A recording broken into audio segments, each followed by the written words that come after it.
Thank you, Mr. Chairman. Thank you, Senator Duckworth. Senator Ernst. Yes, thank you, Mr. Chair, and thank you, gentlemen, for being here today. And obviously, the Air Force is transforming to meet the needs of the NDS and of great power competition. And as part of the transition, the Air Force has been engaged in a series of open and closed tabletop exercises to get ready for that China challenge. And so one of the key recommendations has been the urgent need to improve the resiliency of our air assets. So Secretary Hunter, if I could start with you, how does the Air Force plan to prioritize when it comes to the construction and upgrade of hardened bases in response to some of these evolving challenges? Yeah, that was a huge part of our Operational Imperative 5 effort, was to understand what are the bases that are most in need of hardening and how do we prioritize and rank among them. So there's significant funds that were included in our 24 budget request and also in our 25 budget request to procure equipment, supplies, construction, material, and everything that's required to do that work. And then the issue is how do we prioritize where those materials and supplies then go. So that's been a huge part of our OI5 efforts in close coordination with Air Combat Command and the Air Force components that General Harris just referenced, right? PACAF and others, as to how we deploy those assets. Mm-hmm. And I just want to make the statement, of course, we do have a KC-135 tanker unit in the Iowa Air Guard. And so I just want to remind everyone, not only do we see needs for the future in our active duty forces, but please don't forget about our reserve and guard forces and their needs as well. The concern that we have in Sioux City with that squadron is that they were promised by the Air Force years ago that the Air Force would pay for the runway to accommodate these 135 tankers. That has not happened. We divested fighter jets. We took on the tankers. The Air Force has not made those improvements to the runway, and we are very concerned that when KC-46s roll around, we will not be able to accommodate, and we will lose that mission.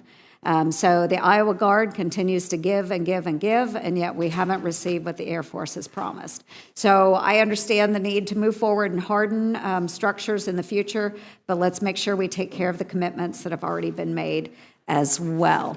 So thank you. That was just an aside. I'm fighting for my Iowa Air Guard. Then as well, let's move on to modernization. So on the 13th of April, I think we all witnessed in horror the launch of over 350 missiles and drones at Israel from Iran. And fortunately, a lot of the threats were neutralized due to the Israeli defense capabilities, which included the F-15E.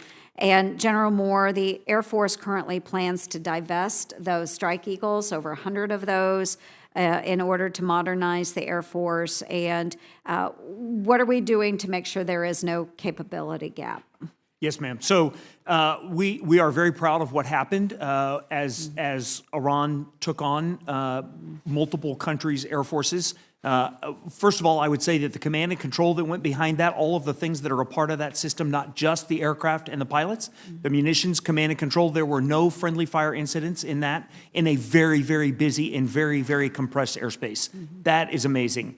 And not to take anything away from what happened that night, but there was no air-to-air threat. There was no ground-to-air threat, and Iran is not a peer adversary. So those aircraft did not have to enter a highly contested environment, and they did not compete with an air force that was specifically designed to defeat them. China is a peer adversary, Iran is not. Those aircraft average 33 years old, and as I said at the beginning, our strategy is not to divest aircraft. That's not the goal. However, we do see the need to modernize aggressively, and in order to do that, we need to transition airmen as well as resources to the future. So we are very proud of what happened in Israel, but those aircraft were not in a highly contested environment, and they were not taking on a peer adversary. Yeah, and I do appreciate the approach you are taking. I know we have to assume some prudent risk in doing this, so as long as the Air Force has a plan to close any gap that might exist out there, we trust that you are covering down on that. So thank you for that. And I do have a couple more questions. I'll submit those for the record. But thank you, gentlemen, very much for being here today. Appreciate it. Thank you. Senator Peters. Thank you, Mr. Chairman. Gentlemen, thank you for your testimony here today, and thank you for all the work